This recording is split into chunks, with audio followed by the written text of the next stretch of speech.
Hi students and guys, again मैं जैसन आप लोगों के सामने प्रस्तुत हुआ हूँ। जो हमारा टॉपिक चल रहा है एक्टिव वॉइस और पैसिव वॉइस, उसी की कंटिन्यूशन में हम आज आगे बात करेंगे सिंपल फ्यूचर टेंस, सामान्य भविष्य का। उसके पहले मैं एक चीज कहना चाहता हूँ।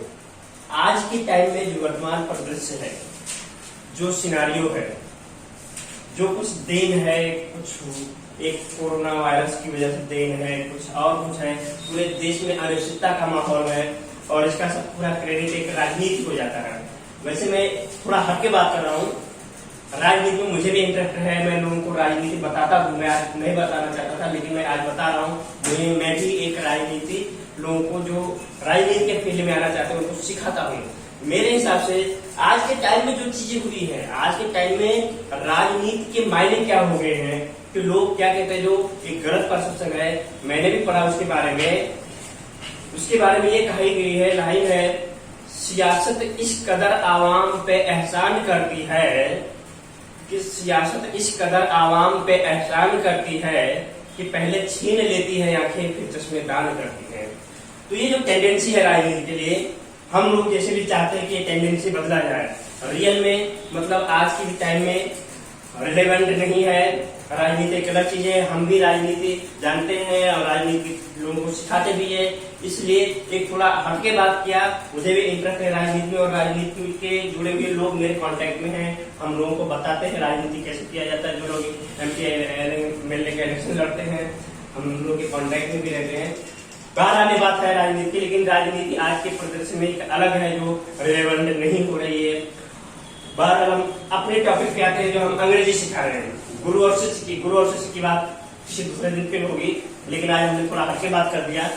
काम करते हैं active voice and passive voice, जो काम की है।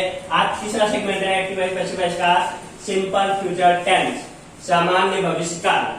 सामान्य भविष्य काल में अगर एक्टिव से पैसिव बनाना है तो कैसे बनाया जाता है, जैसे रोज का मैंने फॉर्मूला लिख दिया है। फॉर्मूला ये है, पैसिव एक्टिव से पैसिव बनाने में एक्टिव वॉइस का ऑब्जेक्ट, उसके बाद शैल बी या विल बी उतारा जाएगा, उसके बाद क्रिया का थर्ड फॉर्म वर्ब 3, उसके बाद बाय प्लस एक्टिव वॉइस का सब्जेक्ट। अगर आप पीछे का मेरा फॉर्मूला देखेंगे तो कुछ भी चेंज नहीं है, सिर्फ इसमें सहायक क्रिया ही बदली हुई है। सहायक क्रिया शैल बी विल बी हो गई है। सिंपल प्रेजेंट में सहायक क्रिया थी is am are, simple past में हुई was were, और सिंपल फ्यूचर में हो गई shall be will be, but there is nothing else change। दूसरी कोई चेंज इसके अंदर नहीं है। आपको एक फॉर्मूला याद रखना जरूरी है। अगर आपको एक्टिव से पैसे बदलने सीखना है तो आपको एक फॉर्मूला याद करना पड़ेगा। दूसरी चीज, एक्टिव वॉइस में कर्ता क्रिया कर्म जो मैंने बताया, ये तीनों को ब्रेक डाउन करने आना चाहिए। आप ये दोनों चीजें सीख जाएंगे, आप एक्टिव से पैसे करना जान लेंगे। आगे हम बात करते हैं, शुरू करते हैं आज का अफर्मेटिव सेंटेंस। हकारात्मक वाक्य में जो बताया गया है, जैसे ए मीन्स एक्टिव, लिखा है वाक्य the teacher will teach us English next week. मतलब ये है कि हमको अध्यापक अगले हफ्ते अंग्रेजी सिखाएगा। अब इतना बड़ा सेंटेंस है। अब हमको सबसे पहले हम लोग क्या करते हैं, देख करके कितने विद्यार्थी बच्चे लोग घबरा जाते हैं। कितना बड़ा सेंटेंस है, तो उसके लिए घबराने की जरूरत नहीं है। हमने जो बताया, सबसे आप कर्ता क्रिया कर्म इत्मीनान से अलग अलग करके उसको ब्रेकआउट कर दिए, उसको तोड़ दीजिए अलग अलग भागों में। जैसे द टीचर है, ये सब्जेक्ट है, ये विल इसकी सहायक क्रिया है, हेल्पिंग वर्ब कहा जाता है। टीच यहाँ पे मेन वर्ब मुख्य क्रिया बन जाती है। अस ये भी ऑब्जेक्ट है और इंग्लिश भी ऑब्जेक्ट है। नेक्स्ट वीक एक्स्ट्रा वर्ड है। अब देखिए यहाँ पे कभी कभी कॉन्ट्राडिक्शन हो जाता है, वर्ब दो ऑब्जेक्ट दो हो जाते हैं, object number 1 and object number 2। अब हम दोनों ऑब्जेक्ट से इसको बना सकते हैं, लेकिन मैंने एक ऑब्जेक्ट अभी इसके अंदर सिखाया है, पैसिव। जैसे कि फॉर्मूला कह रहा है एक्टिव वॉइस का ऑब्जेक्ट हमको उतारना है, तो हमने एक्टिव वॉइस का एक ऑब्जेक्ट उतार दिया इंग्लिश, ये आ गया। उसके बाद शैल बी विल बी में से हम विल बी आ गया, क्योंकि शैल बी के लिए नहीं आएगा, आई और वी के ही साथ में शैल आता है, बाकी किसी के साथ में नहीं आता है। इसलिए हमने वहां से एक्टिव वॉइस का ऑब्जेक्ट की बजाय यहाँ पे इंग्लिश उतार दिया जो दिया है, और उसके बाद विल बी उतार दिया, फॉर्मूले के हिसाब से उतार दिया। इसके बाद लिखा है वर्ब 3, वर्ब का थर्ड फॉर्म तो टीच मतलब सिखाना, और टीच का थर्ड फॉर्म है टीच टॉट टॉट, तो इसके लिए इसकी वर्ब की थर्ड फॉर्म होगी टॉट। अब इसके आगे कह रहा है कि बाय अस, लेकिन अब हमने इसके पहले जो एक्स्ट्रा वर्ड है इसको ले सकते हैं, तो ये जो एक्स्ट्रा वर्ड लिखा है नेक्स्ट वीक इसको उतार लिया, और इसके बाद बाय को लगा दिया, और यहाँ पे टीचर, तो बाय द टीचर हो गया। इस तरह से ये हो गया। अब इसके बाद हम बताते रहे कि इसको जैसे ऑब्जेक्ट नंबर 1 से भी कैसे बनाया जा सकता है, ऑब्जेक्ट नंबर 1 से बनाया जा सकता है, अस से हम कैसे बना सकते हैं, जिसे अस का यहाँ पे पैसिव में लाएंगे तो वी ये हो जाएगा, वी शैल बी, वी यहाँ पे इंग्लिश लिखा हो जाएगा, we shall be taught English, we shall be taught English next week by the teacher. इस तरह से एक्टिव नंबर ऑब्जेक्ट नंबर 1 से हम बना सकते हैं। आगे हम चलते हैं नेगेटिव सेंटेंस में। Active voice, she will not sing song tomorrow night in the party, वो कल की रात पार्टी में गाना नहीं गाएगी। तो यहाँ पे सी सब्जेक्ट है, विल हेल्पिंग वर्ब है, नॉट नेगेटिव वर्ब है, सिंग मेन वर्ब है, सॉन्ग ऑब्जेक्ट है, tomorrow night in the party ये एक्स्ट्रा वर्ड में।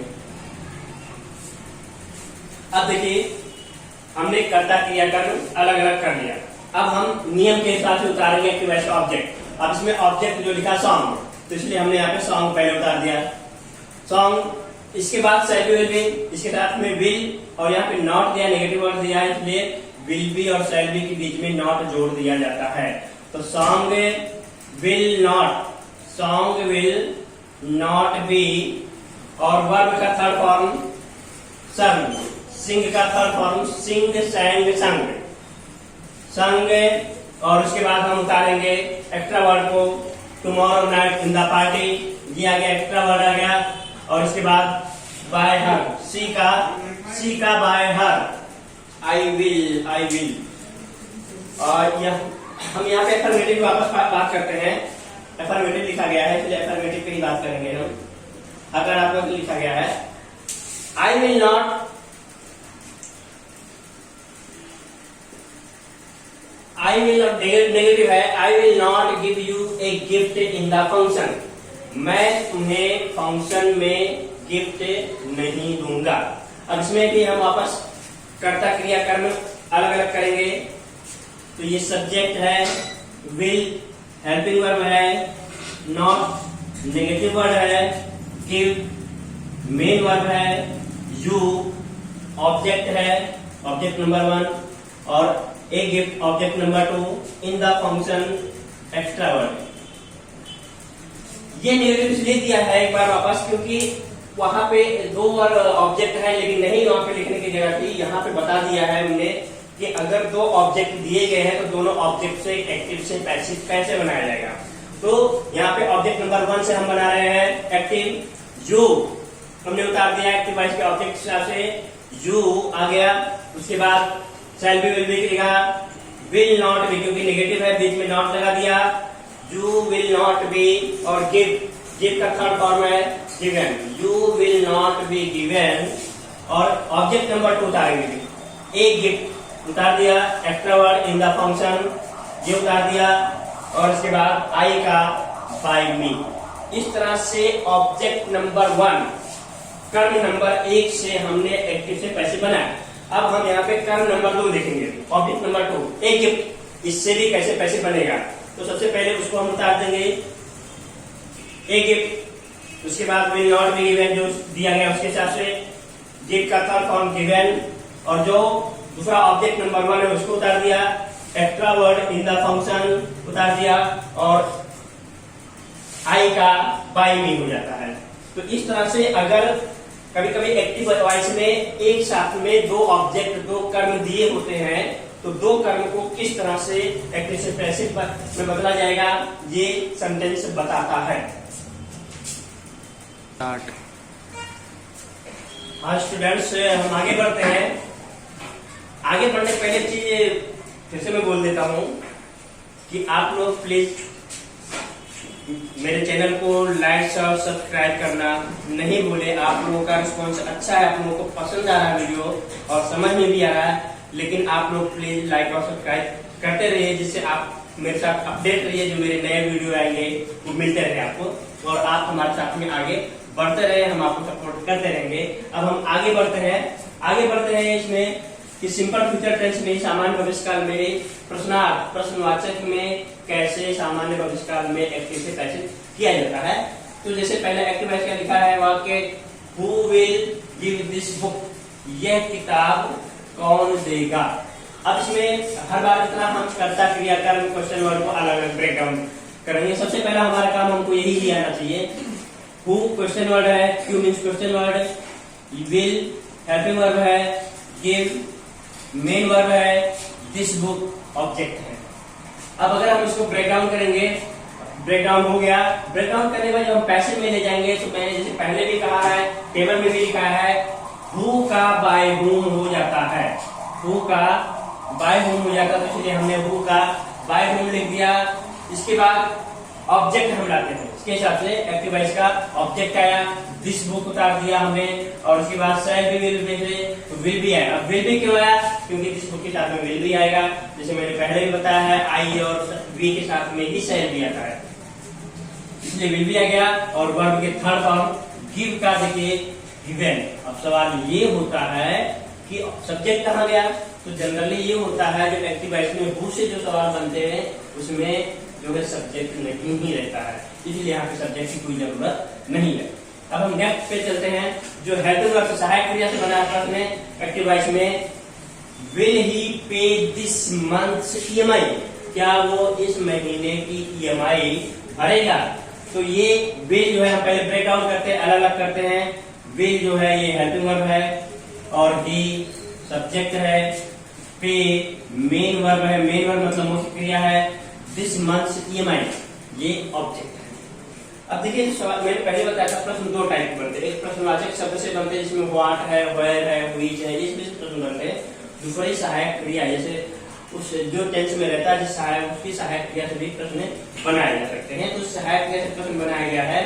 अब हम जब सहायक क्रिया से प्रश्न बनाते हैं तो इसमें सहायक क्रिया अगर पहले तो सहायक क्रिया ही पहले रहेगी।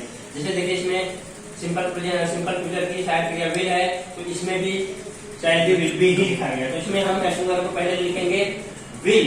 अब सवाल है तब विल क्यों नहीं लिखा, तो भी यहाँ पीछे लिखा गया, क्यों लिखा गया बता रहा हूं मैं। पहले हम लिखेंगे विल। अब ये कैसे डिसाइड हुआ, किसके ऊपर से आया, क्योंकि ऑब्जेक्ट के ऊपर से। ऑब्जेक्ट क्या है, दिस मंथ्स ईएमआई, इस महीने की ईएमआई, तो इसके साथ में नेचुरल से आई और बी तो है नहीं, इसलिए यहाँ पे विल आएगा। इसके बाद में ऑब्जेक्ट हमने उतारा दिस मंथ्स ईएमआई, ये उतार दिया और ये बी उतारा। अब देखिए अगर नेगेटिव में बनाया है या प्रश्नार्थ में बनाया है तो विल बी के बीच में सेंटेंस आते हैं, इस तरह से ऑब्जेक्ट इस बीच में आ गया, will this month's EMI be यहाँ पे आ गया। अब यहाँ पे पे मुख्य क्रिया है, इसका थर्ड फॉर्म पे पे पे, क्रिया नंबर 1 2 3, तो पे पे पेड़, यहाँ पे पेड़ हो गया। और यहाँ पे सब्जेक्ट ही है, उसका बाय लिख दिया। इस तरह से सहायक क्रिया में, सहायक क्रिया से सिंपल फ्यूचर टेंस में एक्टिव से कैसे बन गया। आगे हमने एक इंट्रोगेटिव प्रश्नवाचक शब्द को और लिया है, एक्टिव है, व्हाट शी विल राइट, वो क्या लिखेगी। इसको भी ब्रेक डाउन करके देख लेते हैं, ब्रेक कर लेते हैं। व्हाट क्यू है मतलब क्वेश्चन वर्ड है, सी सब्जेक्ट है, विल हेल्पिंग वर्ब है, राइट मेन वर्ब है। अब हमने देख लिया सब्जेक्ट मिल गया, हमको क्रिया मिल गई, ऑब्जेक्ट इसके अंदर मिल गए। तो हमने जैसे पहले बताया है जो प्रश्नवाचक शब्द से बनते हैं उसमें प्रश्न शब्द पहले उतार दिया जाता है व्हाट। खाली फर्क यही इतना है, हु अगर है तो उसके पहले बाय हूं लिख दिया जाता है, बाकी किसी भी प्रश्नवाचक शब्द से पहले बाय नहीं लिखा जाता है, ये ध्यान में रखने वाली बात है। इसीलिए व्हाट अगर दिया है तो व्हाट पहले हमने व्हाट लिख दिया है, और उसके बाद में अब इसमें देखेंगे आप ऑब्जेक्ट नहीं दिया है, तो ऑब्जेक्ट नहीं दिया है इसलिए ऑब्जेक्ट के ऊपर नहीं जाने का। इसके बाद क्या लिखा है, ऑब्जेक्ट में शैल बी विल बी, तो इसलिए हमने व्हाट के बाद में विल बी लिख दिया है, विल बी। और यहाँ पे क्रिया का थर्ड फॉर्म तो राइट का third form write wrote written, इसलिए रिटन और ये सब्जेक्ट दिया है सी, उसका बाय हर। इस तरह से सिंपल फ्यूचर टेंस में सब्जेक्ट एक्टिव वॉइस से पैसिव वॉइस किस तरह से बनाया जाता है, आज हमने समझाया और मेरे हिसाब से आप लोगों को अच्छी तरह समझ में आ गया होगा। मुझे आप लोगों के कमेंट का इंतजार है। आपको और कुछ नई चीजें चाहिए प्लीज कमेंट बॉक्स में कमेंट लिखते रहिए। और आज के लिए इतना ही, कल इसमें हम आगे बताएंगे active voice passive voice continue रहेगा। आज के लिए थैंक यू सो मच।